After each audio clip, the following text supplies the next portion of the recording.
Aos trancos e barrancos, o governo conseguiu aprovar a PEC dos precatórios em segundo turno na Câmara dos Deputados.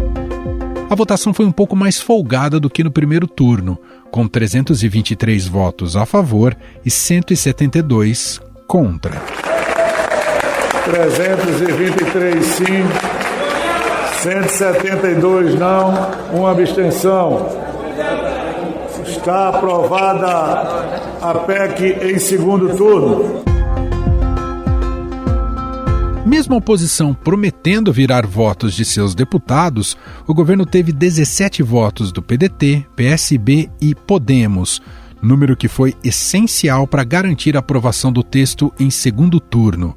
Sem esses 17 votos, o governo teria apenas 306 deputados favoráveis à PEC, abaixo do mínimo de 308 para uma mudança constitucional. Em resumo, a proposta adia o pagamento de precatórios, que são dívidas do governo já reconhecidas pela Justiça, e altera a correção do teto de gastos, a regra que impede que as despesas cresçam em ritmo superior à inflação. As duas mudanças abrem um espaço no orçamento para o governo ampliar os gastos em 2022, ano eleitoral. O texto aprovado traz mudança nas regras do teto de gastos. A emenda vai abrir um espaço fiscal de 83 bilhões de reais para o governo no ano que vem. A ideia é limitar o pagamento dos precatórios a um teto de 40 bilhões de reais. Segundo o relator, o deputado Hugo Mota, essa medida garante o pagamento dos R$400 mensais para as famílias, que serão atendidas pelo Auxílio Brasil, como quer o presidente Jair Bolsonaro. A PEC dos precatórios libera mais de 90 bilhões de reais de espaço no orçamento de 2022 e é fundamental para tirar do papel o Auxílio Brasil de R$400, como quer Bolsonaro. Agora, a PEC segue para o Senado Federal, onde também deverá ser apreciada em 2 turnos. O presidente do Senado, Rodrigo Pacheco, disse que a casa terá senso de urgência para votar a proposta, mas não garantiu envio do texto direto ao plenário. Nós temos no Senado Federal um senso de urgência em relação à solução para os precatórios e a solução do espaço fiscal que respeite o teto de gastos públicos, a responsabilidade fiscal, que é algo que nos norteia, que nós temos essa obrigação, para poder garantir a existência de um programa social que é o Auxílio Brasil. Nesta quarta-feira, o líder do governo no Senado, Fernando Bezerra, do MDB de Pernambuco, foi escolhido como relator da matéria na casa e se mostrou otimista. Mas nós temos que respeitar o tempo político aqui no Senado Federal. Eu tenho muita confiança, assim como foi feito agora para a transformação do Bolsa Família no Auxílio Brasil, que já vai começar a ser pago a partir do dia 16 deste mês de novembro. Certamente, assim que o Senado Federal deliberar, que eu tenho uma expectativa que possa ser ou na semana do dia 23, 24, ou na semana do esforço concentrado, nós chegaremos ao final de dezembro iniciando o pagamento com o valor revisto de R$400 para os beneficiários do programa Auxílio Brasil. No entanto, os senadores têm se mostrado mais resistentes ao avanço da PEC, o que pode impor desafios adicionais ao governo. O PT fechou posição contrária à proposta e os senadores de partidos do centro estão divididos. A articulação ganhou força com a criação da Frente Parlamentar de Defesa da Responsabilidade Fiscal, liderada pelos senadores Oriovisto Guimarães, do Podemos do Paraná, e Alessandro Vieira, do Cidadania de Sergipe. Em paralelo, o Senado aprovou uma PEC que inclui a renda básica para pessoas de baixa renda como direito social. O texto segue para a Câmara, onde precisará do apoio de 308 deputados. Se promulgada, programas como o Auxílio Brasil se tornarão política de Estado e não mais de governo. Com isso, eles não poderão ser extintos. A PEC acrescenta um parágrafo ao artigo 6º da Constituição. O texto define que todo brasileiro em situação de vulnerabilidade de renda terá direito a uma renda básica, garantida pelo poder público, com requisitos de acesso determinados em lei. E é sobre o que vem pela frente em relação à PEC dos precatórios que nós vamos conversar agora com o senador Alessandro Vieira. Olá, senador, muito obrigado por ter aceito o nosso convite. Olá, é um prazer estar falando com vocês. Senador, o discurso de caráter social tem sido um dos principais argumentos aí na defesa da PEC dos precatórios. E eu queria te ouvir, isso é mais uma muleta ou faz sentido, senador? Não faz nenhum sentido, não existe necessidade desse tipo de alteração na Constituição para garantir o programa de transferência de renda. O que de fato existe é uma tentativa por parte do governo e do Centrão de se mexer no teto de gastos para poder abrir mais espaço para emendas, especialmente as emendas RP9, emendas do relator, e outras providências que têm caráter mais eleitoreiro em determinados ministérios. Nós temos que resistir, e a nossa expectativa aqui no Senado é de resistir a esse tipo de mudança. Por falar nessa resistência, a tendência é que isso seja analisado primeiramente na CCJ antes do plenário, senador? Acredito que vai passar pelo menos pela CCJ. O presidente da Casa, Rodrigo Pacheco, já sinalizou em mais de uma oportunidade que não deve dar nenhum tipo de tramitação demasiadamente acelerada. O debate tem que ser feito, debate profundo. Nós temos alternativas já apresentadas de PECs ou de leis que atendem à necessidade do momento.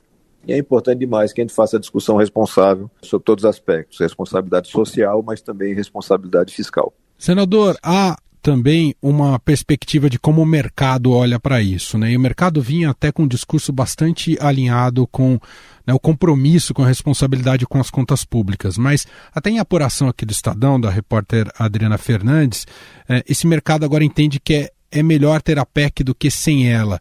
Esse tipo de lobby vai ter força dentro do Senado? Não, acredito que a percepção de responsabilidade fiscal deve prevalecer no Senado. A gente sabe que o mercado precifica tudo, então ele já precificou esse risco populista de quebra de teto. Através de um destaque do Partido Novo foi possível retirar um dos problemas da PEC, que era o afastamento da regra de ouro, mas ainda assim é uma peça legislativa de má qualidade, que não atende à necessidade real e que prejudica, sob todos os aspectos, a economia brasileira. Acho que o Senado vai fazer o seu dever de casa e apresentar uma solução tecnicamente mais bem feita. Quando o senhor fala em solução, senador, é buscar um texto melhor ou conseguir barrar a PEC dos precatórios? Qual que é a sua perspectiva? Existe possibilidade de aprovação de algum texto alternativo. Vamos colocar objetivamente. Nós temos dois problemas colocados na mesa. O primeiro deles é um volume de precatórios acima da média histórica. Não é uma situação imprevisível. Os relatórios prévios apontavam para essa situação, mas o Ministério da Economia também não fez dever de casa e não se preparou. E o segundo problema é a necessidade de ampliar os programas de transferência de renda, em particular o substituto do Bolsa Família. Para endereçar essas duas situações, me parece suficiente garantir que os precatórios que fazem referência a verbas que originariamente não estariam submetidas ao teto, como é o caso do Fundef, por exemplo, ou de repasses fundo a fundo para estados e municípios, também estejam afastados do teto. Você abriria aí um espaço fiscal na casa dos 29 bilhões de reais, o que é mais do que suficiente para garantir pagamento de precatórios e para garantir também o suporte para esse novo programa de transferência de renda, claro, aliado a um mínimo de gestão orçamentária. O que não pode é o governo querer fazer gestão simplesmente ampliando gastos, sem fazer nenhuma revisão das despesas que já existem. Você pode reduzir emendas do relator, você pode reduzir emendas parlamentares, você pode remanejar verbas, como, por exemplo, aquelas que hoje são destinadas para o Ministério da Defesa. A única guerra que nós estamos enfrentando agora é contra a pandemia e contra a fome. Então, acho que eu tenho que estabelecer essa obrigação para que o governo faça o seu trabalho, gerir, fazer escolhas políticas, ter prioridades definidas com clareza para que a população possa entender e ser beneficiada. O senhor senador criou, por iniciativa do senhor, criou e foi aprovada a Frente Parlamentar da Defesa da Responsabilidade Fiscal. Que peso ela terá agora nesse debate? Qual a expectativa do senhor em relação à atuação dela? Nossa expectativa é que nos próximos dias a gente tenha a primeira reunião presencial da frente para definição clara dos nossos objetivos, mas em essência o que nós queremos é garantir uma estabilidade econômica para o Brasil, uma previsibilidade para que você possa ter os fundamentos mantidos de estabilidade. A gente sabe o sacrifício que foi para se chegar no Brasil a uma taxa de juros ainda muito alta, mas em queda, e esse cenário está sendo jogado fora, especialmente por falta de preocupação e de cuidado da equipe econômica do governo federal. Então esse será o ponto central da atuação da Frente Parlamentar. Então a expectativa de fazer com que ela cresça em número de participantes e em qualidade de colaboradores, para que a gente possa dar sempre soluções técnicas, equilibradas, racionais, para os problemas que surgem a cada instante no Brasil. Bom, senador, enquanto gravamos na tarde desta quarta-feira, o Supremo Tribunal Federal agora acaba de barrar em definitivo, já tinha formado maioria nessa terça-feira, justamente o orçamento secreto, né? Após até investigação aqui de reportagem do Estadão, por 8-2. Eu queria aproveitar que você está aqui conversando com a gente.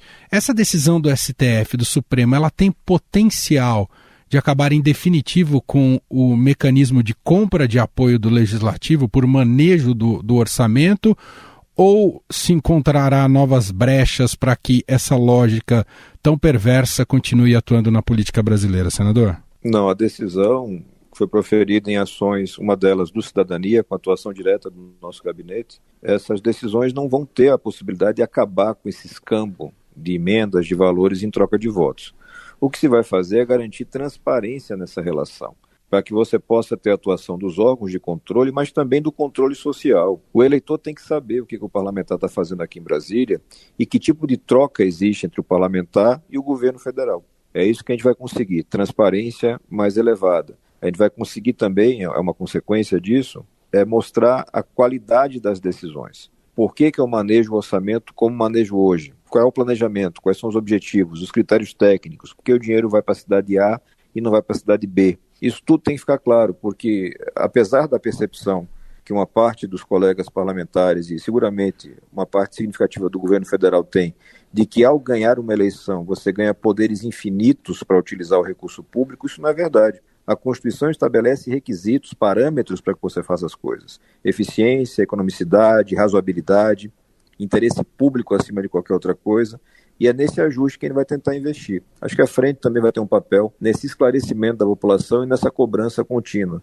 Vai ser uma luta eterna, você tentar garantir que a boa política seja executada através da negociação de projetos e não na negociação de verbas e votos. É importante o senhor dizer isso, senador, quer dizer, a emenda em si não é um mal em si, pensar em emendas, né? Até para que os parlamentares tenham essa possibilidade também de poder destinar para o local onde os eleitores, a maior parte dos eleitores o elegeram. A questão são os critérios, a maneira como isso foi colocado, não é? O rebaixamento da qualidade do orçamento. Eu particularmente acho que você pode sim ter a participação do parlamentar na definição de destinos, mas dentro de critérios muito claros e com total transparência, e com valores significativamente limitados. O que aconteceu a partir de 2019 foi uma terceirização dessa gestão de orçamento. Esse orçamento foi para a mão do relator, num volume altíssimo, sem transparência, sem qualidade nos gastos, e com claro objetivo de formação de base parlamentar. Não é para ser assim. A gente tem que garantir que o orçamento seja aplicado da melhor maneira, com qualidade. Qualquer governo que se preze tem que ter um planejamento, um objetivo. Por exemplo, eu quero investir em determinadas obras, elas têm que se conectar dentro de um processo racional, de levar resultado efetivo para as pessoas lá na ponta. E o que a gente vê não é isso, a gente vê uma definição com critérios eleitoreiros. Onde é que está a minha base de votos, onde é que está o prefeito ou o governador que é meu aliado, onde é que tem, e aí é o pior dos casos, o empresário ou o político corrupto que vai fazer uma devolução de valores para o parlamentar que fez a indicação. Isso tudo tem que acabar e o melhor remédio, ou pelo menos o caminho para tornar isso mais viável, é transparência total. A decisão do Supremo, senador, esvazia e isola ainda mais o governo federal e também até a autoridade do presidente da Câmara, Arthur Lira? Esvazia o poder de fogo para barganhas do presidente da Câmara e do presidente do Senado, porque a gente tem que recordar que os valores são divididos, né? Um valor em torno de 16 bilhões de reais, onde você tem pelo menos 6 bilhões reservados para o Senado e 10 bilhões reservados para a Câmara dos Deputados. Esses terão seu poder reduzido ao tamanho correto. Eles são presidentes de casas legislativas, eles não são gestores de orçamento, eles não fazem parte do executivo. Por outro lado, você aumenta o potencial de gestão do governo federal. Então, quem está vendo esse movimento todo como se fosse um ataque da oposição contra o governo, não é. É um ataque de um grupo de parlamentares responsáveis contra a irresponsabilidade, a falta de transparência e a corrupção. Se fizer bem seu trabalho, o governo vai ter mais mecanismos agora para atender às necessidades dos brasileiros na ponta. Os recursos devem voltar para o marcador RP2, que é a despesa discricionária do Executivo. E aí você pode, é muito provável que volte a ter negociação por base parlamentar, mas isso tudo vai acontecer com muito mais transparência e com cobrança clara. Não vai dar para fingir que não faz parte disso. Senador, só para concluir aqui a nossa entrevista, eu queria voltar ao início da nossa conversa e te ouvir novamente, porque pode haver aí um terrorismo narrativo no sentido de sem a PEC dos precatórios, agora que não tem Bolsa Família, muita gente vai ficar desassistida no Brasil. E aí te ouvir, é possível criar um novo programa social sem a PEC dos precatórios, senador? Sim, é possível. Então, em plena discussão do orçamento. Você tem condições de fazer um remanejamento orçamentário. É o que uma gestão responsável deve fazer. A gente tem que lembrar que o orçamento do Brasil está previsto na casa dos 4,3 trilhões de reais. E que o programa de transferência, mesmo um programa mais ambicioso, vai estar na casa de 80, 70 bilhões de reais. Então a gente está falando de uma coisa em torno de 1,5% a 2% do orçamento geral. Não é possível que um gestor responsável e inteligente não consiga remanejar e chegar naquilo que é prioritário hoje, que é atendimento às pessoas que estão passando pelo constrangimento da fome, da miséria. Então não é verdade que você precisa romper teto, não é verdade que você precisa de uma PEC para poder pagar o novo auxílio, mas você precisa sim de gestão econômica responsável e de muita vontade política, coisas que o governo não tem mostrado. Muito bem, esse é o senador Alessandro Vieira, do Cidadania do Sergipe, gentilmente aqui atendendo a nossa reportagem. Muito obrigado, viu, senador? Eu que agradeço pelo espaço, um abraço para todos.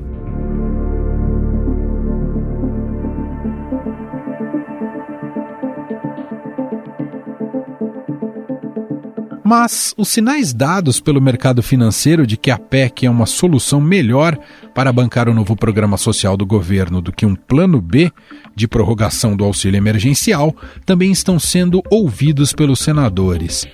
Os preços dos ativos, como juros, dólar e bolsa, reagiram positivamente à votação em segundo turno, com a aposta de que a PEC é o menor dos males para as contas públicas. A bolsa subiu ontem com a expectativa de aprovação da PEC e o dólar fechou na menor cotação em 3 semanas aos R$ 5,49.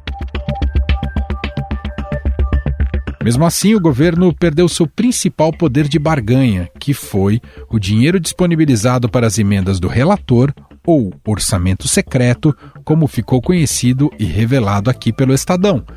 A maioria dos ministros do Supremo Tribunal Federal decidiu manter suspensos os repasses. O julgamento abre uma nova crise entre o Supremo, o governo e o Congresso. Os ministros do STF formaram maioria hoje para suspender o chamado orçamento secreto no Congresso. Eles consideraram que há falta de transparência no pagamento dos recursos. Inclusive, o presidente da Câmara, Arthur Lira, chamou aliados e disse que eles se preparem para uma guerra contra o STF. Mas teve gente dentro do governo que elogiou a decisão do STF, o vice-presidente Hamilton Mourão. Então, eu acho que a intervenção do STF foi oportuna. Eu não posso mandar um recurso para um lugar X que eu não sei como é que vai ser gasto aquilo ali.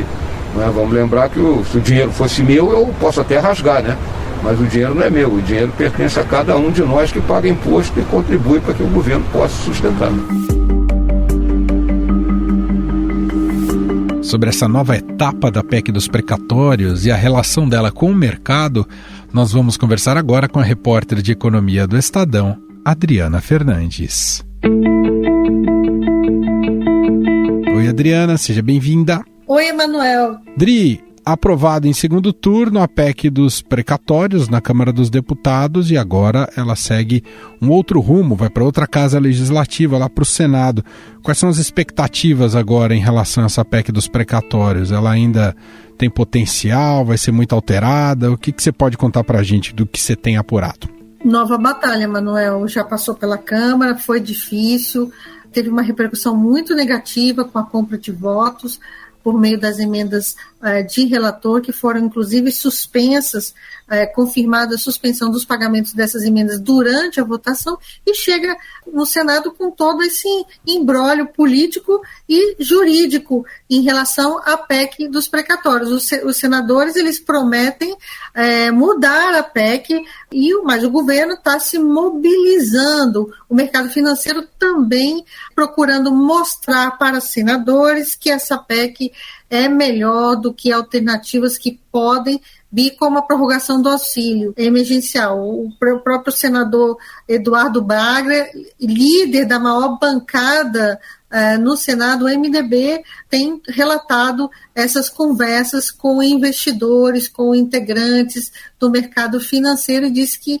está horrível com a PEC e pior com outra solução que pode trazer, na avaliação deles, piora fiscal. Aliás, isso é bem interessante, esse aspecto que você traz aqui para a gente, Dri, dessa mudança de humor do mercado. Que a gente sabe que o mercado é um tanto volátil, mas até outro dia tinha um discurso, né, de compromisso com as contas públicas e de preocupação com o furo no teto dos gastos.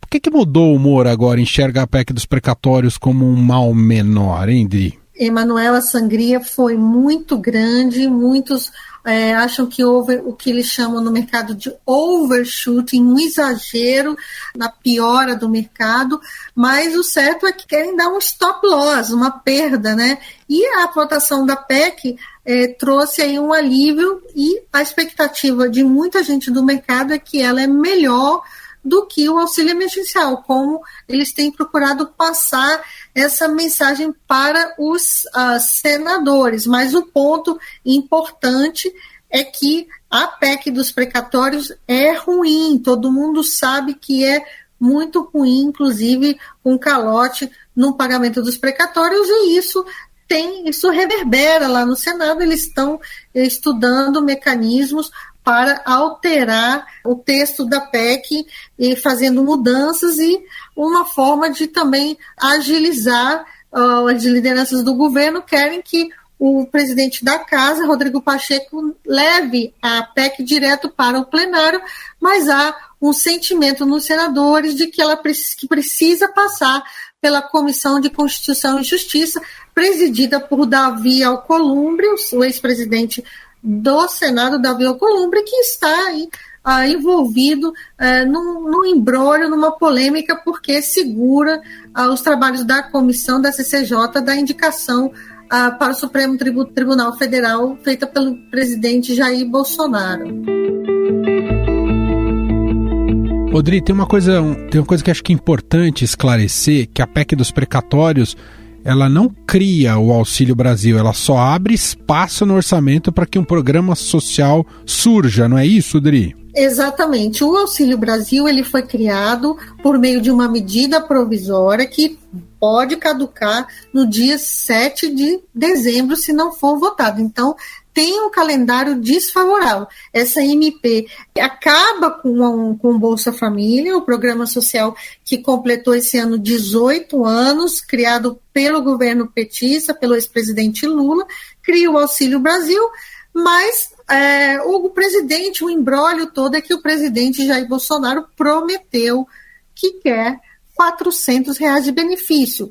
E para dar esses 400, precisa abrir espaço no orçamento de 2022, mesmo que essa parte seja, como foi o acordo feito político, seja temporária, até essa parte, esse adicional, seja temporário até o final de dezembro de 2022. Por isso, essa PEC é chamada de PEC da reeleição, PEC para garantir a campanha do presidente Jair Bolsonaro, a sua reeleição, e também a reeleição das lideranças do Centrão que estão apoiando o presidente Jair Bolsonaro. Então, ela recebeu o nome de PEC do calote, por adiar o pagamento dos precatórios, PEC da reeleição, e também está sendo chamada de PEC do auxílio Centrão.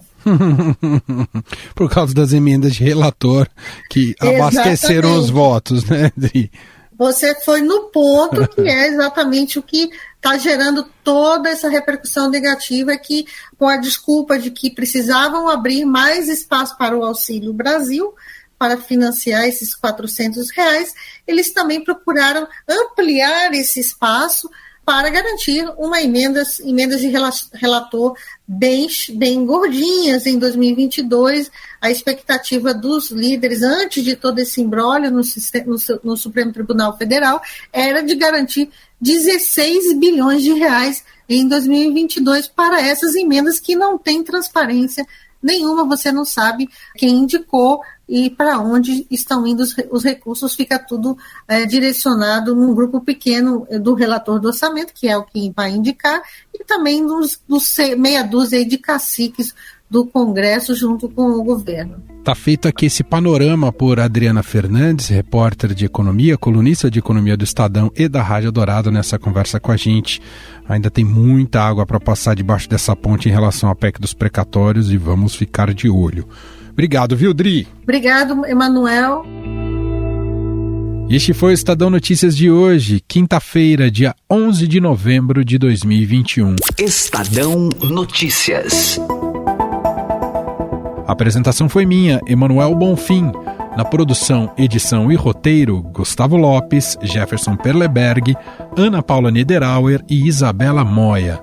A montagem é de Moacir Biasi. Mande seu comentário pra gente, podcast@estadão.com. Um abraço pra você e até mais.